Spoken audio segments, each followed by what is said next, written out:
দুই বাংলার জনপ্রিয় অভিনেত্রী জয়া আহসানকে দেখা যায় সব সময় সাবলীল পোশাকে কিংবা অভিনয়, যেটা তাকে মানায় সেটাই তিনি ধারণ করেন। এবার খোলামেলা ধাঁচের অনবদ্য এক জামদানি পরে ভারতে অনুষ্ঠিত ফিল্মফেয়ার ওটিটি অ্যাওয়ার্ডসের মঞ্চ মাতালেন জয়া আহসান। জাতীয় চলচ্চিত্র পুরস্কার প্রাপ্ত এই অভিনেত্রী দুই বাংলার মানুষের হৃদয় জয় করেছেন। বড় বড় আয়োজনগুলোতে নিজেকে ভিন্নভাবে ফুটিয়ে তুলে আলাদা জায়গা করে নেন জয়া। এবার দেশের ঐতিহ্যের পোশাক পরে তাক লাগিয়ে দিলেন তিনি। মুম্বাই রোববার 1 ডিসেম্বর অনুষ্ঠিত হয়েছে ফিল্মফেয়ার ওটিটি অ্যাওয়ার্ডসের পঞ্চম আসর।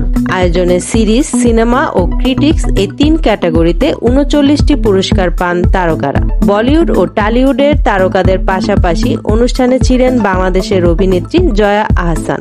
ফিল্মফেয়ার ওটিটি অ্যাওয়ার্ডস 2024-এ তিনি পেয়েছেন বিশেষ পুরস্কারও। ঢাকার ঐতিহ্যবাহী জামদানি পরে ভারতের মঞ্চে উঠেছিলেন জয়া আহসান।